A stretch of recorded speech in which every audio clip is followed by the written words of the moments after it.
Barak উপত্যকাকে ATM হিসেবে ব্যবহার করছে বিজেপি সরকার। তোপ গৌরব গগৈর। বরাক উপত্যকাকে এটিএম হিসেবে ব্যবহার করছে বিজেপি সরকার। বুধবার গ্যামন সেতু পরিদর্শন শেষে এমন মন্তব্য করেন গৌরব। তিনি বলেন, ওভারলোডেড লরি চলাচলের জন্য গ্যামন সেতু দ্রুত দুর্বল হয়ে পড়েছে। এর মাধ্যমে চলছে অবৈধ কয়লা, সুপারি এবং লাইমস্টোন পাচার। বিজেপি সরকারের আমলে এই অবৈধ কার্যকলাপ মাথাচাড়া দিয়ে উঠেছে বলে তিনি অভিযোগ করেন। Beauty report, Barak vision. 16 repair কাম হ'ল, কিন্তু আমি কি দেখা পালোঁ যে তেওঁলোকৰ 10 বছৰে হোৱা নাই, 8-9 বছৰত আকৌ তেওঁলোকে ৰিপেয়াৰ কাম কৰিবলগীয়া আছে। কি কাম কৰিলে 2016 চনত, যে আজি এতিয়া আকৌ 2025 চনত আকৌ যে ৰিপেয়াৰ কৰিবলগীয়া হৈছে। NHIDCLৰ কাম মানে উত্তৰ পূৰ্বাঞ্চলত আটাইতকৈ দুৰ্ভাগ্যজনক। তেওঁলোকে কিয়নো NHIDCL এটা বিশেষ কোম্পানী উত্তৰ পূৰ্বাঞ্চলতে হৈছে, বেলেগ ৰাজ্যত আমি দেখা পোৱা নাই, উত্তৰ পূৰ্বাঞ্চলত দেখিছোঁ। আৰু তেওঁলোকৰ কাম একদম মানে নিম্ন স্তৰৰ, ল' কোৱালিটি। যোৰহাটৰ ভিতৰতো একে, ইয়াতো আমি একে দেখা পাইছোঁ। 6-7 মাহ লাগিলে তেওঁলোকে ডিজাইন কৰিবলৈ।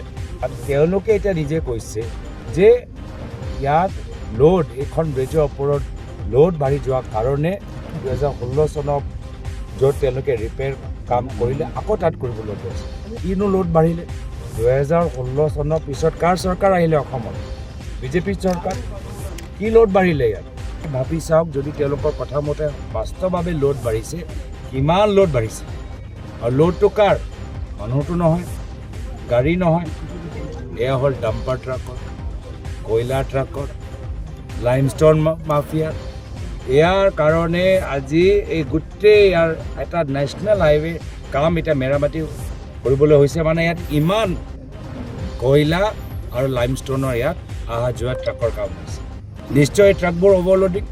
কাৰ ৰেছপনচিবিলিটি? ডিপাৰ্টমেণ্টে কি কৰি আছে? গৃহ বিভাগে কি কৰি আছে? গৃহ বিভাগৰ কাম এইবোৰ চব ধৰিবলৈ নহয় নেকি? গৃহ বিভাগ কাৰ দায়িত্বত আছে? মুখ্যমন্ত্ৰী হিমন্ত বিশ্ব শৰ্মা ডাঙৰীয়া।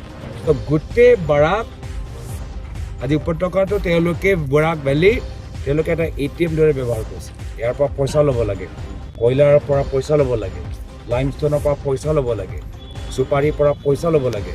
এই বিজেপি দলে যেতিয়াৰ পৰা 2016 চনত আহিছে, কয়লা, বালি, চুপাৰী আৰু লাইমষ্টনৰ মাফিয়া যোগেদি বৰাক ভেলীটো এটা ATM দৰে ব্যৱহাৰ কৰিছে।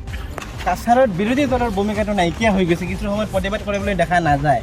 কিন্তু আপুনি চিণ্ডিকেটৰ কথা কৈছে বা অবৈধ ডাম্পাৰৰ কথা কৈছে, সদায় যাই দেখা বিৰোধী দল নীৰৱ ভূমিকা পালন কৰিবলৈ দেখা গৈছে। এইটো কি হ'ব? চিণ্ডিকেটৰ সম্পৰ্কত দিল্লী সদনত আমাৰ বিভিন্ন সাংসদসকলে মাত মাতিছে। চিণ্ডিকেটৰ সম্পৰ্কত প্ৰাক্তন প্ৰদেশ কংগ্ৰেছ সভাপতি ভূপেন বৰা ডাঙৰীয়াই কিমানবাৰ মাত মাতিছে। আৰু আমিও আমাৰ এইবাৰ মূল লক্ষ্য হৈছে যে 2016 চনৰ পিছত যে চিণ্ডিকেট যে বৃদ্ধি পাইছে, হিমন্ত বিশ্ব শৰ্মা ডাঙৰীয়াৰ চৰকাৰ আৰু তেখেতৰ কিছু ঘনিষ্ঠ মন্ত্ৰী তেওঁলোকৰ অধীনত এই চিণ্ডিকেট আমি ৰাইজৰ সন্মুখত আমি ফাদিল কৰোঁ। অলপ দিন আগতে ইডিয়ে কয়লাৰ মাফিয়াৰ মানুহৰ ওপৰত ৰেড মাৰিলে, তাত গোটেই কাগজ ওলালে, কিন্তু কোনো এৰেষ্ট নহ'ল। কিয়?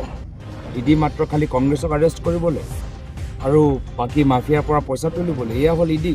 চন্দা তুলিবলৈ গৈছে নেকি ইডি?